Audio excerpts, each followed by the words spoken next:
All right, here we go. Let's do it. Ladies and gentlemen, welcome to the Pathway to Results podcast. It is your boy DG. We're here. We're here live and in effect. It's a privilege. It's an honor. Boy, oh boy. I hope y'all are ready. So I came back from the other side. When I say the other side, me and my beautiful wife, my lovely soulmate Carly, had our ceremony, our ayahuasca ceremony. I'm gonna break some things down for you, for those, because I know there's some people who are partaking in my retreat coming up here in June in Tulum, and I'm gonna demystify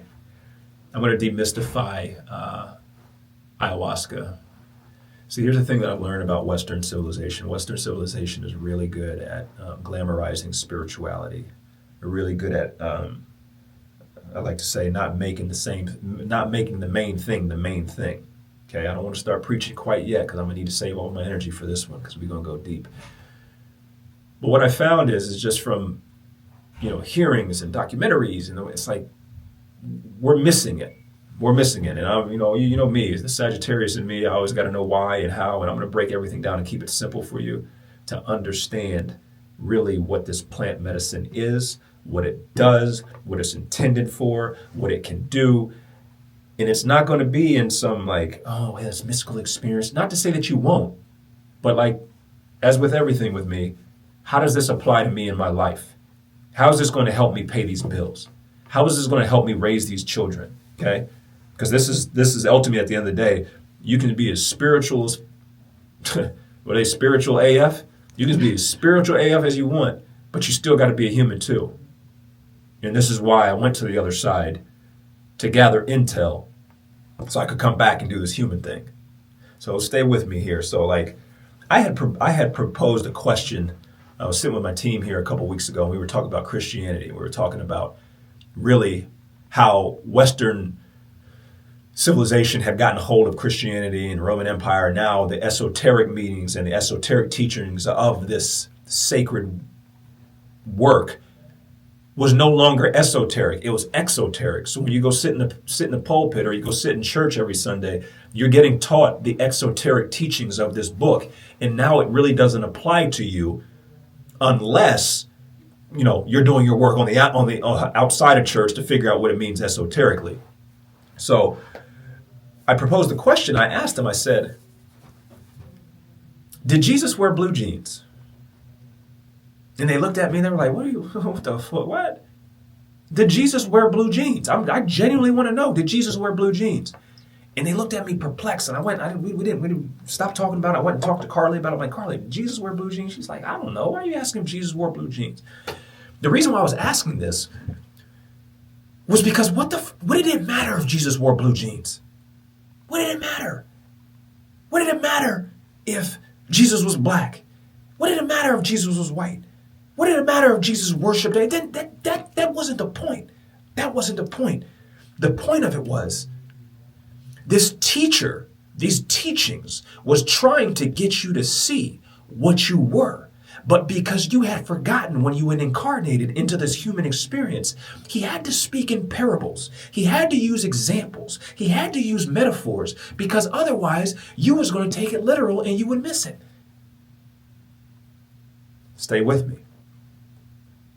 So me and my wife, I had asked that question, did Jesus wear blue jeans? And I forgot about it, right? But we had been corresponding and setting everything up to have this ceremony for months. And the shaman, who we were going to be working with, met us, and he escorted us to where we need to go. So, right, so he meets us outside the hotel, and I saw him, and I knew it was him. I knew it was him when I saw him. You know what his name was? His name was Jesus. But in his native land, they pronounced it Jesus. So I'm looking at Jesus across the street. Traffic's going by, and he's sitting there. He waves, and everything's going by, right? And time stops, and I'm looking at him. I'm like, this is him. So I walk up to him and said, hey, how are you? I'm Derek. And he says, hey, my name is Jesus. You know what he had on? He was wearing jeans. He was wearing jeans. Jesus, the shaman, was wearing jeans. And instantly when I saw it, I knew it. I knew it. I can't make this up. I'm gonna go deep. I'm gonna go deep. Y'all stay with me. I can't make this up. I'm gonna tell you why I can't make it up. And I'm like, are you kidding me? So anyway, we get in a cab with him, and he's explaining this, and he's speaking in his Peruvian accent. It's hard to understand, really, kind of, he speaks very softly, very quietly. And I could tell this man he had a direct relationship with Mother Aya. He had a direct relationship with the universe. And the reason why, you can tell by the softness, his energy. It was like nothing I've ever experienced in a human being before. So we end up getting in this cab and we drive down this road. And we drive down this road for like 30, 35 minutes. And then the road stops and becomes a gravel road. And then this gravel road becomes like potholes like you wouldn't believe. No man had really done anything to this road. And we have to like go in past this barricade. And it was a nature preserve. And we go in and he takes us there. And then the cab driver was like, yeah, blah, blah, blah. They say they're speaking language. And they stop the car. And there's just woods on both sides, just forest. He's like, right here. And he backs up. And he pulls forward again. And Jesus is like, here. And I'm like, here? What are we doing? I'm like, the three-dimensional mind, like, are we safe? What's going on? I don't know. And we get out of the car and we start walking in the woods. This is me, Carly, and Jesus. And we start walking in the woods. And I'm like, the mind, the fears, what is happening? What is this? What is going on? But as we start walking, I start to like trust that this is like, this is not like you see in the Western world, right? This isn't like what we see in the Western world where you go to this nice resort and I'm sitting there and I get, they're all wearing linen clothes and it's all white. It's not. It was none of that. None of that. So we get there and you can see like a clearing. We're in this woods. We're probably 5 minutes in walking through the woods, and there's like a clearing where human beings had been, where clearly there had been something going on. It's just matted down palm trees. And he's like, here's where we will have the ceremony.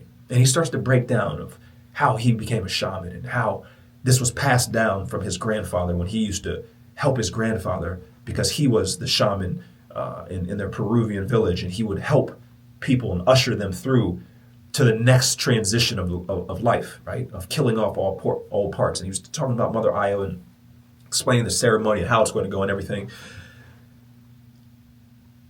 And then we sit down and we kind of set our intentions, and he starts playing the Icaros, right? The Icaros is like a chant. It's like a shamanic, drum and playing of music. And I'm like, I know how long ayahuasca takes to kick in. I know how long ceremonies, usually 5, 6, 7, 8 hours. And he starts playing the Icaros. He has a handpan there, and he starts to like. And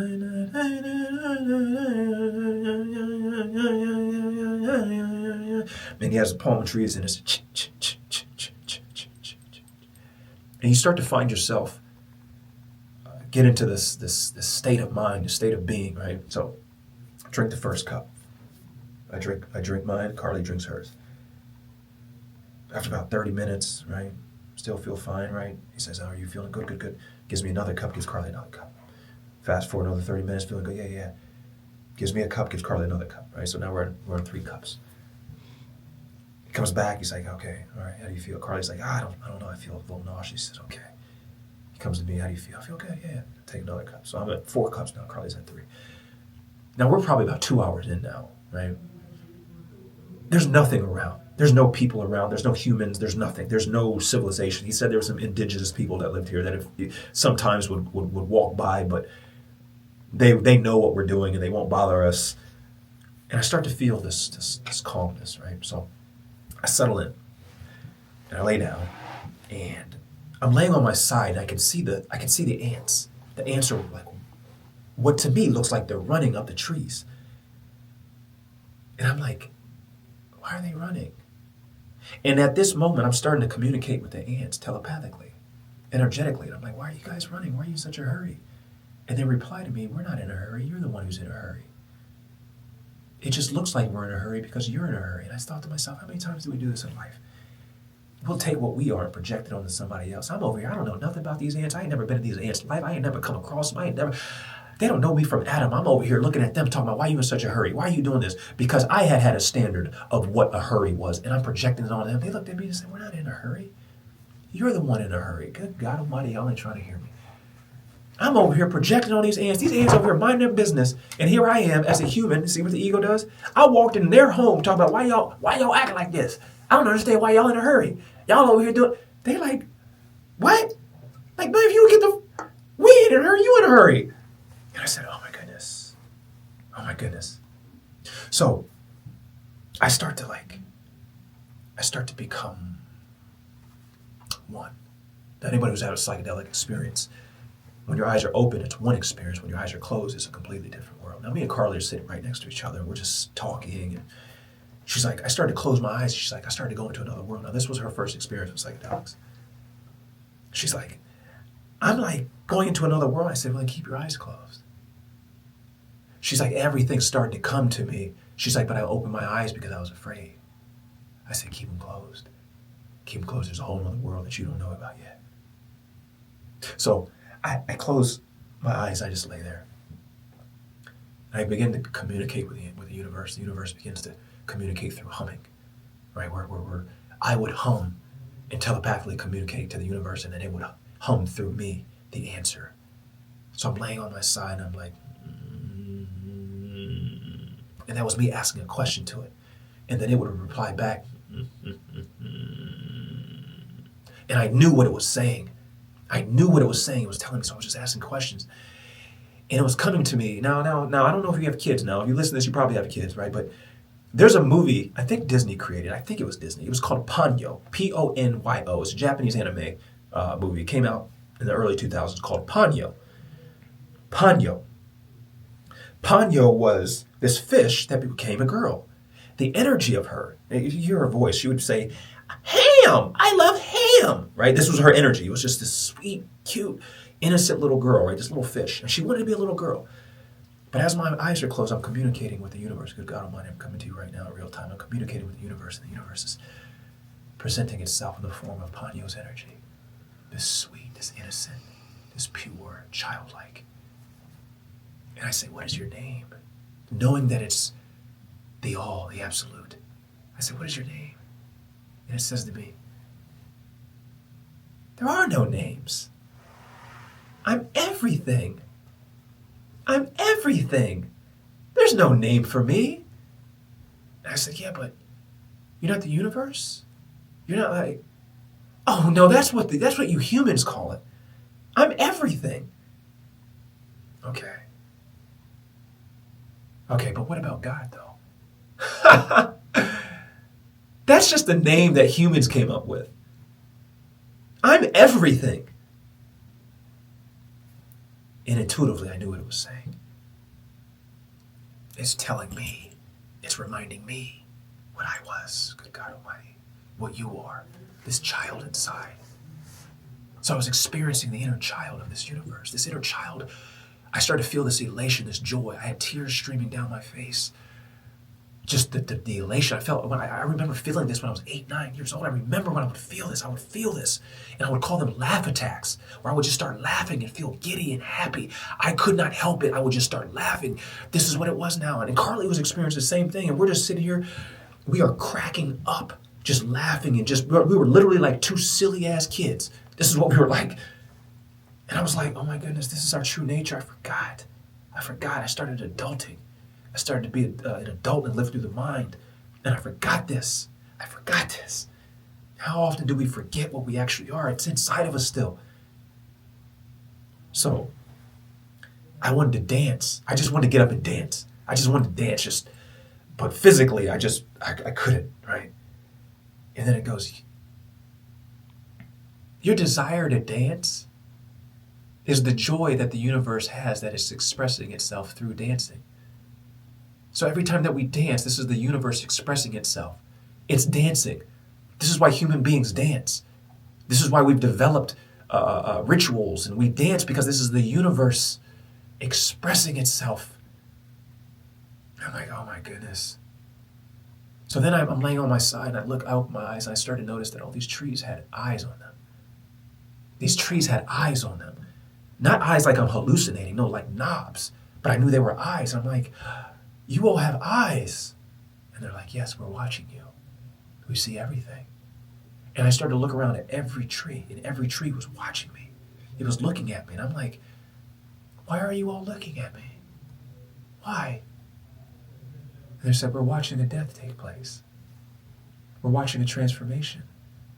Just like you humans are for some reason, gravitate towards death. Now, earlier, I told you all in an earlier podcast that somebody on my street had been killed. And people were driving by the next day and 2 days.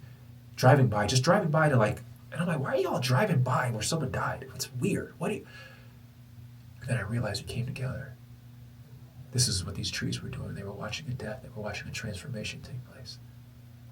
But this death, this transformation was happening within me. And then a fly flew up to me. A fly flew up to me and it stopped. And it hovered. And then it flew away. And then it came back. Another one came. And I'm like, what is this? What are you guys doing? Why are you guys doing this? They're saying we're here to watch you. We're here to watch you die. And then the trees start celebrating. And I'm like, what are you guys celebrating? What are you guys? They were like, yay! It was like kids like saying, yay! And I'm like, what is it? And one of the trees goes, he's going to help the humans. He's going to help the humans. Good God Almighty. He's going to help the humans. As if the humans had forgotten. But these plants knew. These trees knew. Nature knew. We have forgotten. We forgot. And they were expressing this joy, saying, these humans are going to help the other humans because they're remembering. They're remembering. Good God Almighty, we're going to get started now. So Carly's wouldn't have her fourth cup because she was going through it. She was feeling nauseous. And she's throwing up. But I don't know that she's throwing up. I'm being told that she's sick. I'm being told in real time what she is experiencing energetically. The universe is telling me right now she's experiencing the fear of not being validated. And this is what's coming up out of her. This is what's dying. This is the energy that's being released, good God Almighty. And I'm just laying there. And the Icaros from Jesus is playing.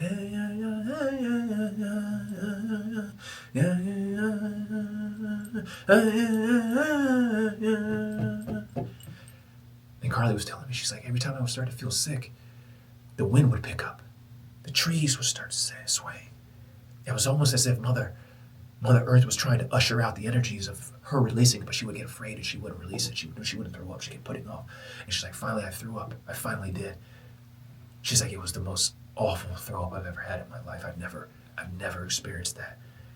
And we were laughing about it because we were laughing because before I didn't eat that day, but she had some chips and guacamole, some fruit. And I was sitting there watching her eat. I said, girl, you're going to end up throwing that up. I wouldn't eat it. But before she had thrown up, I told her that my stomach had felt a little bit off after my third cup. And she goes, see, you should have ate something. And when she was throwing up, when she finally came to and we sat up, I said, hey, I was watching you eat all that guacamole, saying why in the world she's doing it, but I didn't want to say nothing. And we were just cracking up. I mean, we were laughing just so hard, right? But she had her experience. I have to tell you all this because I took notes the next day. And I'm going to share these notes with you because these notes are sacred. I was basically told that this is the most profound thing. Stay with me here, stay with me, because I'm going to speak to your soul when I say this. The universe said to me, this joy, this jubilation that you're experiencing, this is the energy. This is the form of your supreme manifestation. When you are in this energy, this frequency, you can manifest anything that you desire. Anything. Anything. And I'm like, wow. So then I says, what do you want? I said, I want this house. I said, okay. 4 words, write this down. Get it tattooed on you if you have to. All it said was, then act like it.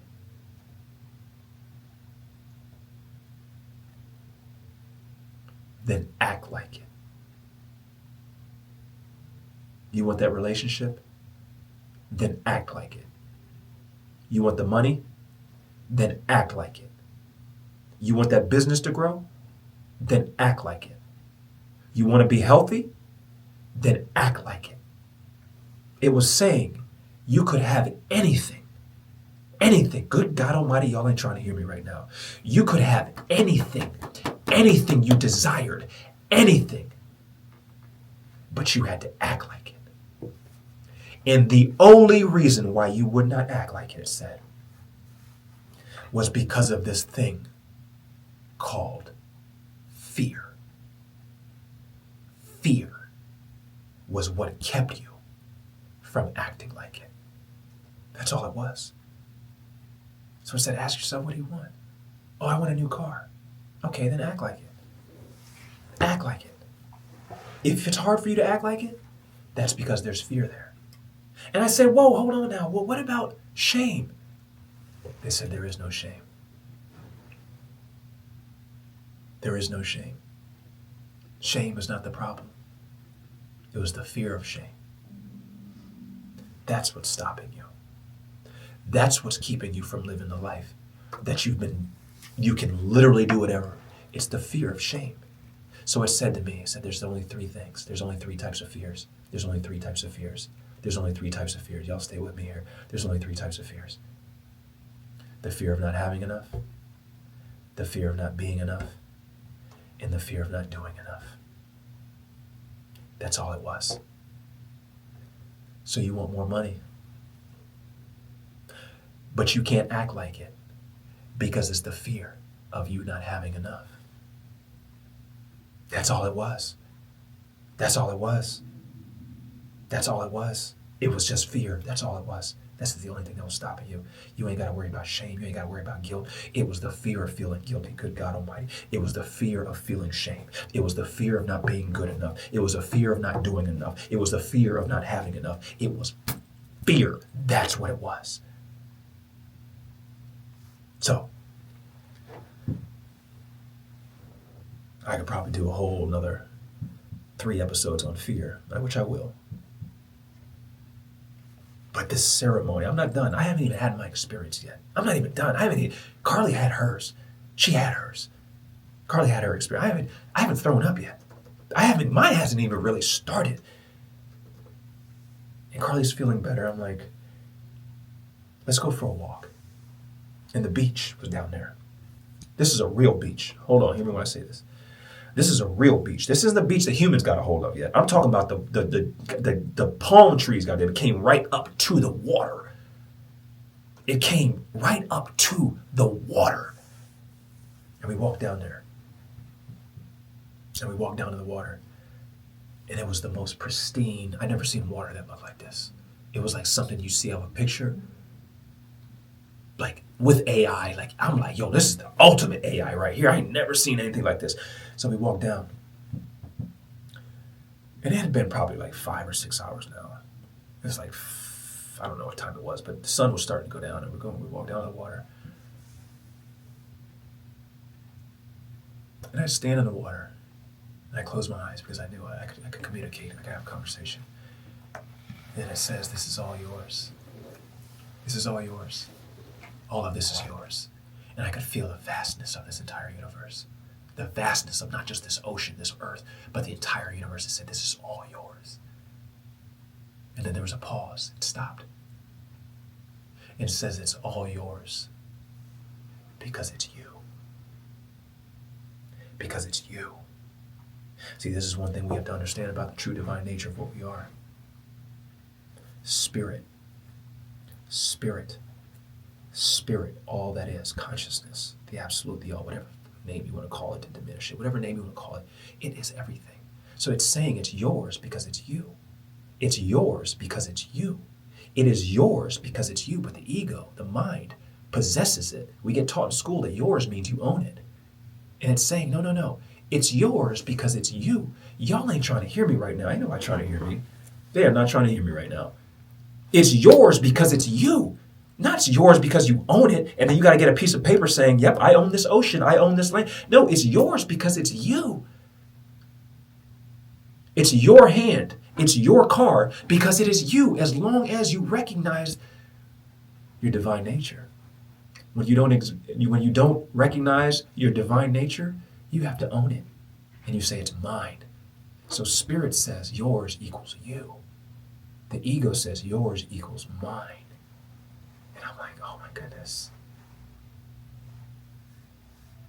I think Nas had a song called The World Is Yours. The world is yours. The world is yours. The world is yours. Everything is yours. There's nothing that's yours that's not yours. Everything is yours because everything was you. Everything. So, me and Carly go, she's sitting off by herself, and I go sit down with her, and I say, how are you feeling? She's like, I'm okay. She's like, this is just amazing. She's like, I've never experienced anything like this. Sitting here on this beach, I've never experienced it. I need to have her on here. She needs to explain it from her perspective, but she's like, I've never experienced anything like this. And I look at her and I say, I'm so grateful for you. I'm so grateful for this experience that we get to have. We'll always have this. We'll be able to share this with each other forever. I'm grateful to share this with you. And she looks at me and I look at her, and a connection that had never been felt in this existence. And I look at her and I said, remember when I asked you if Jesus wore blue jeans? She said, yeah. I said, he's wearing them right now.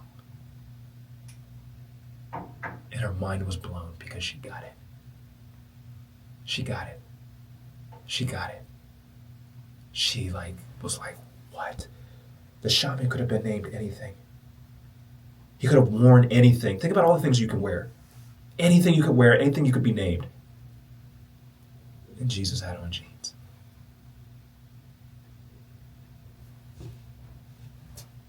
Now, this is part one of this episode. I couldn't go into part two in this one. It wouldn't be fair. Part two is really the one that you want to hear. Part two is when I have my experience. I'm just giving you kind of the cliff notes right now. I haven't even really met Mother Aya yet. But you'll have to wait till next week. This is where we're going to go deep. As always, keep going. I wish you nothing but the best on the pathway to your results.